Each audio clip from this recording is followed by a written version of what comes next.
today, I want to talk about doing and why I believe we need to beware of doing. And by doing, I mean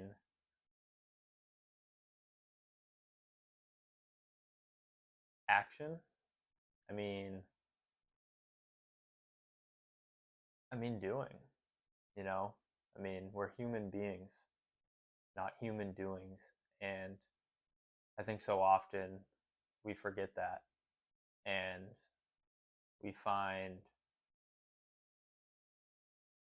meaning and we find fulfillment in the act of doing instead of the act of being.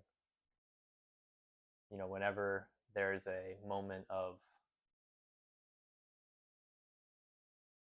freedom to choose and to decide what we want to do with our time, we run to do something. We yearn to do something. And in a way, even being is doing, but I mean doing in the sense of, oh, I'm alone, I need to go hang out with my friends. Or, oh, I'm just sitting inside on a beautiful day, I need to go for a walk. Or I need to go for a hike. Or I need to go get some drinks with my buddies. Whatever it may be. And I'm not saying all those are bad. Particularly going for a walk, I think is very beneficial. And yeah, it's very beneficial. But I think you need to look deeper and you need to look into why you are doing things. Don't just go and do it. Think about why. Why you feel the need to go for a walk. Is it because you want to think? Because you want to contemplate something? Because you want to get some exercise? Because you want to lose some weight and you're trying to get your 10,000 steps in for the day? Or is it just because you're afraid to sit there with your thoughts and contemplate life and matters of utmost importance? Now, I like to surf a lot, and I've been surfing a lot recently, and I don't think there's anything wrong with that inherently,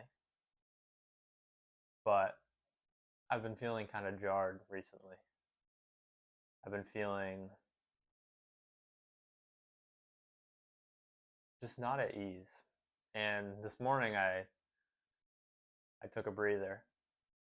I picked up, Meditations by Marcus Aurelius. Started doing some reading. Did some morning journaling. And I felt at ease.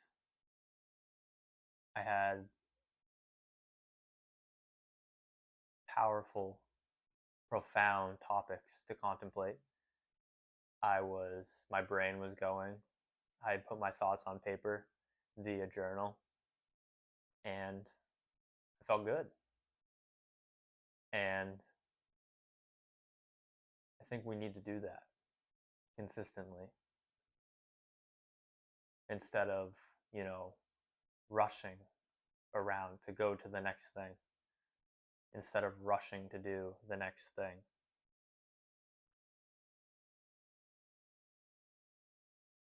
Because at the end of the day, all we are rushing towards is death. And when you don't stop to, quote unquote, smell the roses, but more of just, think about what you're doing and why you're actually doing it. You just rush and rush and rush, and then life just passes you by. And, it might be years down the line where you look back and you say, why was I even doing that? I don't even really like doing that. I didn't even really like doing that. It was just something to do, something to pass the time. And I think that's very dangerous. Just doing something to do it. Just it's like giving into pleasure for pleasure's sake. Not having a real reason to do anything is dangerous. And we need to beware of this. We need to beware of doing. Because in doing, we don't give ourselves time to really think and contemplate what it is we are doing and why it is we are doing it. Some days at the end of the day, I look back on the day and I can really see how people can go years with doing something and not really questioning it. I have days where I'm really, really busy, and I have days where it's just, activity, job, just doing after doing after doing, and there's really no time for contemplation. Now, we make time for what we want to make time for, and I'm glad that I've started a practice of journaling and reading and contemplation instead of giving into the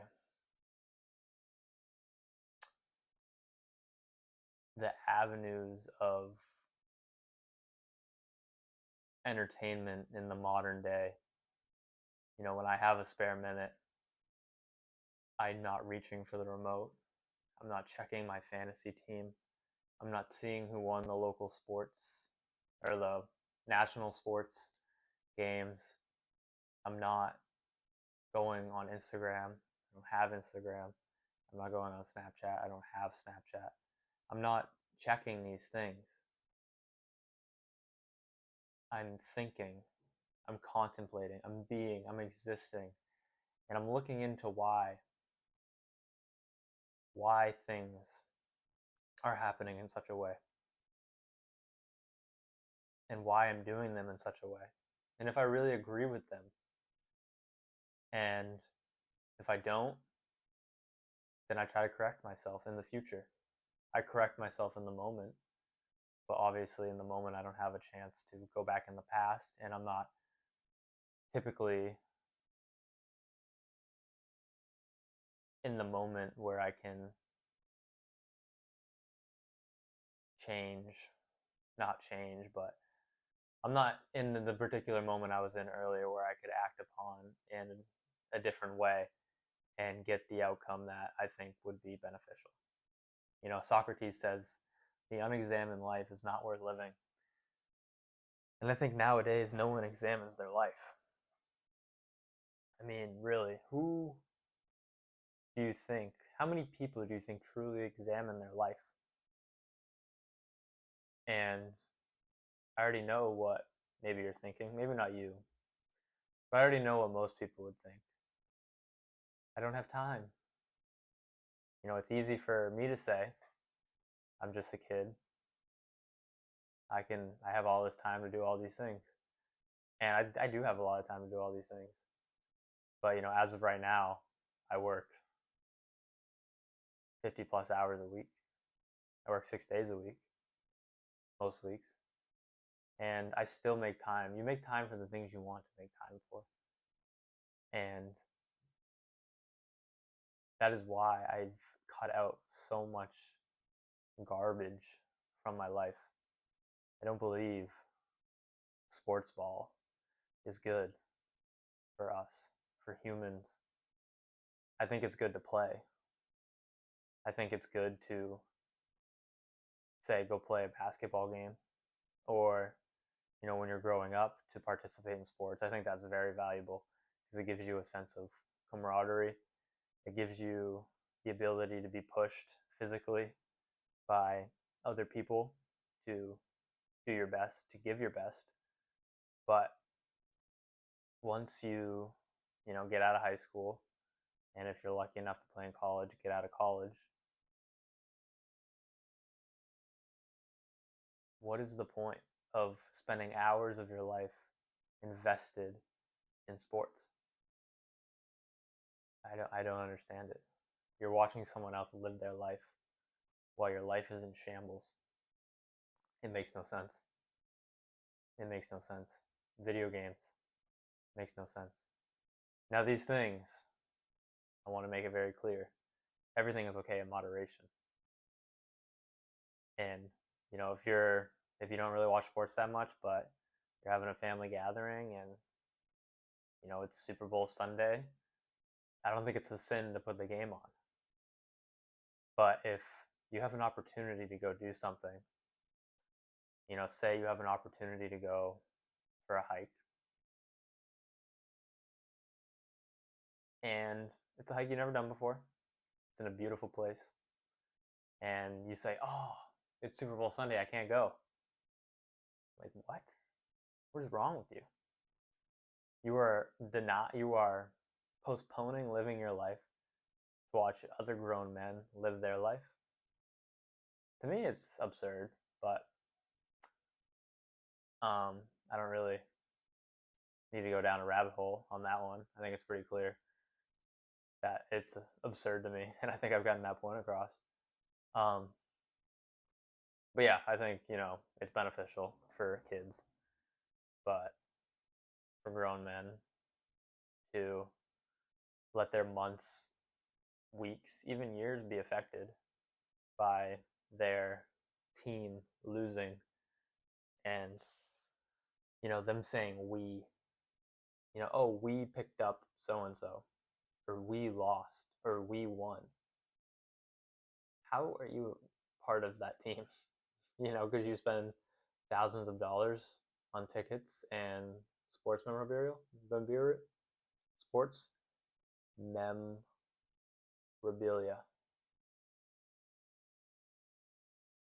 It's absurd to me. But that's beside the point.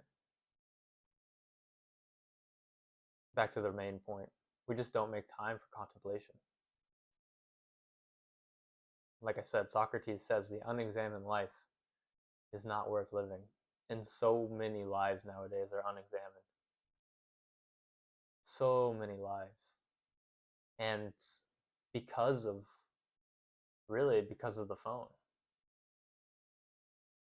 There's never, back in the day, you'd be forced to be alone and you'd just be with your thoughts.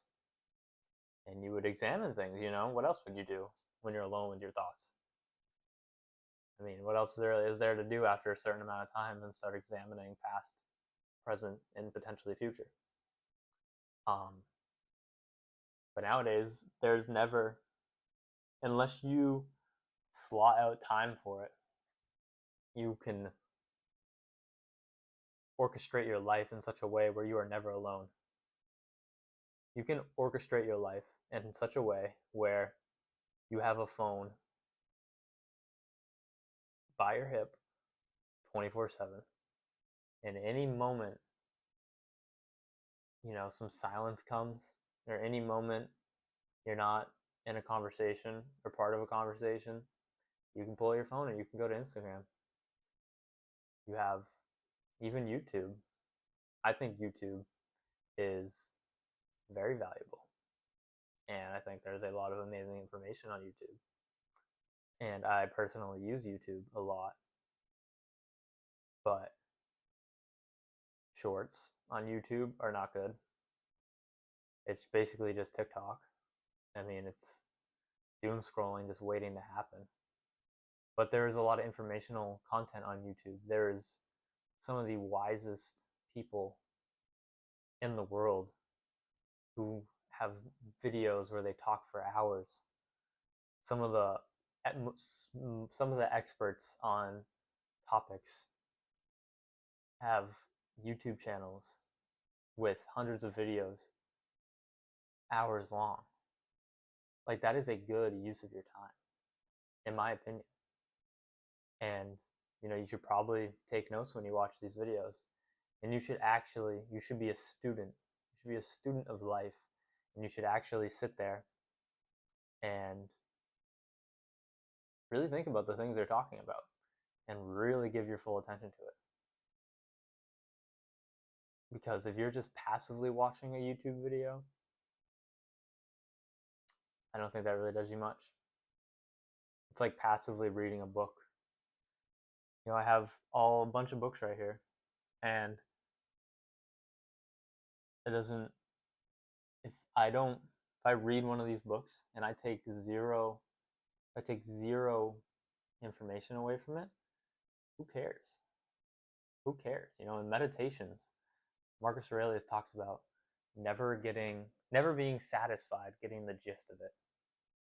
I want to say Sextus, the philosopher, one of Marcus's tutors, told him, never be satisfied getting the gist of it.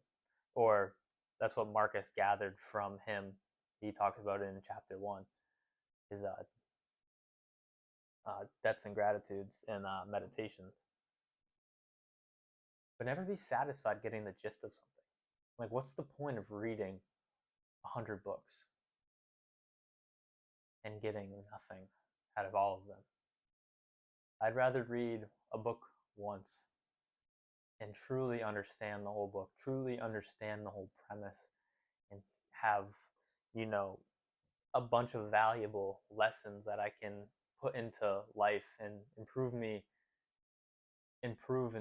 how to live. And you might not have 100 books to brag that you've read, but you have one book that you know inside and out, and every lesson is in the back of your head and at your hip anytime you need it. Anytime a situation arises, you have at your hip tools to battle the situation with. I just want to check the video real quick, make sure it's still going. Oh yeah, we're good. But yeah, we are human beings, and we need to make time for contemplation. We cannot just keep running around like chickens with our heads cut off, going from task to task to task. We can't do it. We can't keep doing this. Let me rephrase that. I can't keep doing it. I feel so not good when I just do with no writing, no reading, no contemplation, mostly contemplation. And for me, journaling and just writing in general, you don't have to call it journaling. It doesn't have to be journaling. Essentially that is what it is.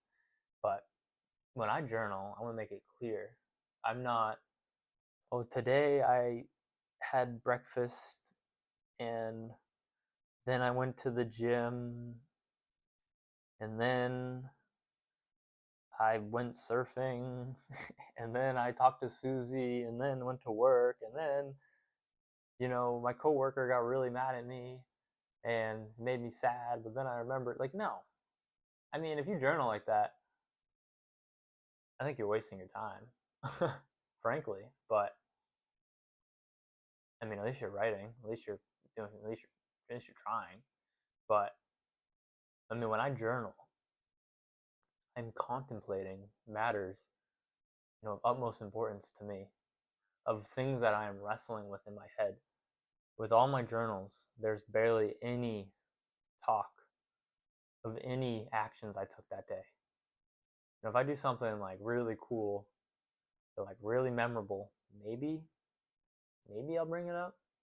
Like I'll have a deep conversation or a deep, topic, and then be like, oh yeah, by the way, today was the day I met so and so. Or he's probably not that, not that.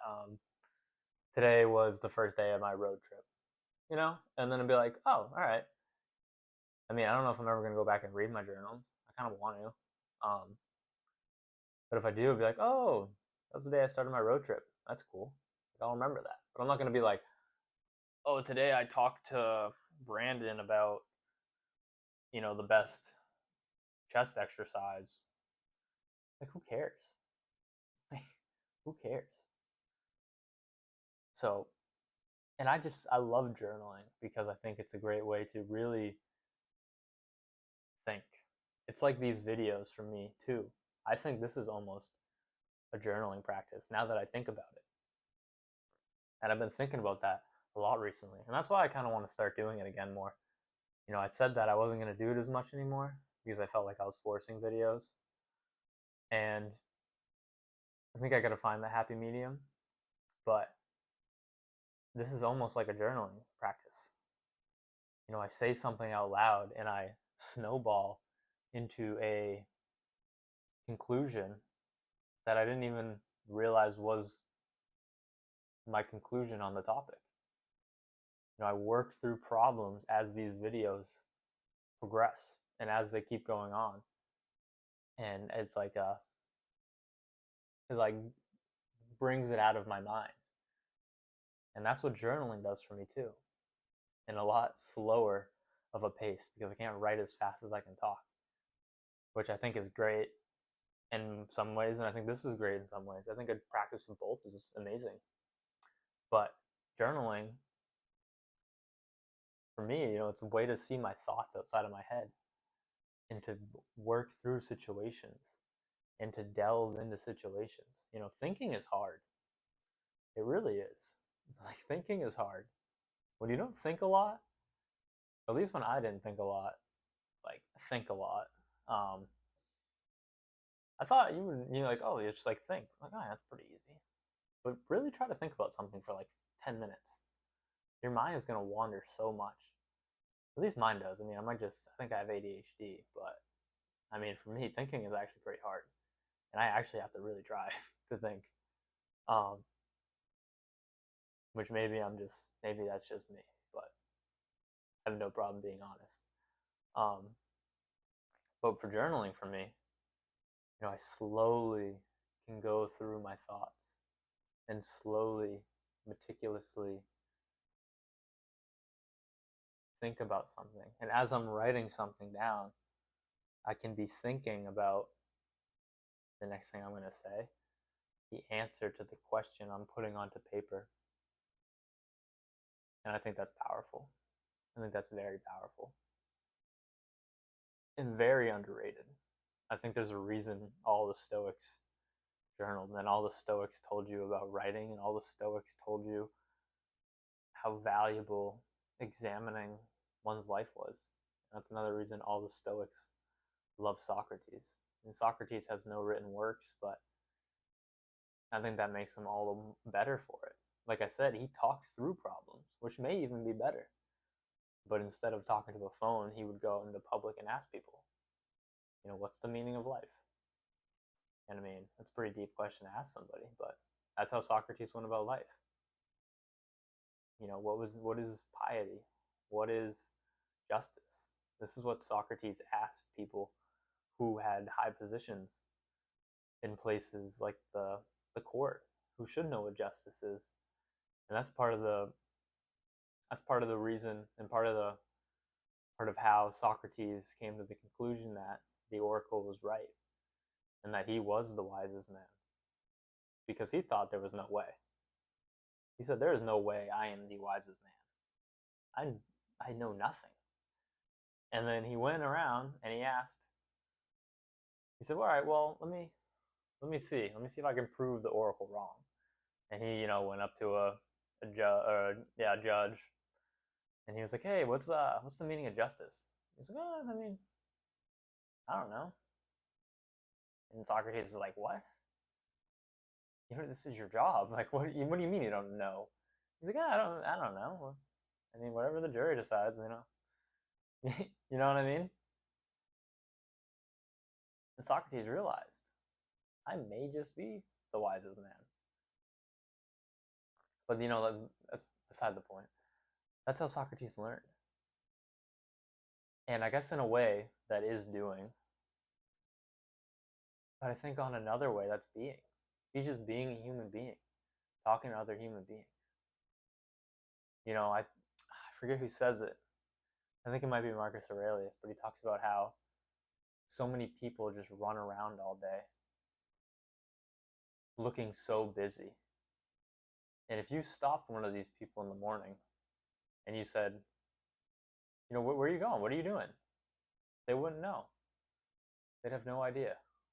They'd be like, oh, well, I'm gonna go, do that and do this. Like, why? I don't know. I mean, I gotta go. Like, I'm in a hurry. It's like, you don't even think. You don't even exist. You don't even be. You just do. And Socrates was doing, but he was also being. And I think we just need more being. We need to contemplate more. We need to journal more. We need to dwell on people like Socrates, Marcus Aurelius, Jesus Christ, Epictetus, Confucius, Friedrich Nietzsche. I mean, Musonius Rufus, Plato, Aristotle. These are the people that we need to dwell on. And we need to talk to other people about. Because sometimes you work through a problem while talking about it. You start talking to somebody, and then they question you. And then you have to think through it quickly, and you're like, oh. And then you give your answer, and then you're like, oh, yeah, I like that. I think I'm right. But it's almost the pressure of dialogue and discourse with another person. Discourse, not dialogue. It's almost the pressure of discourse with another person that brings it out of you. You can only think so much. It's like doing math in your head. Like, I feel like that's what philosophy, like trying to do philosophy in your head is like. It's like trying to do math in your head. And I think I'm pretty decent at math, and I can do a lot of math in my head.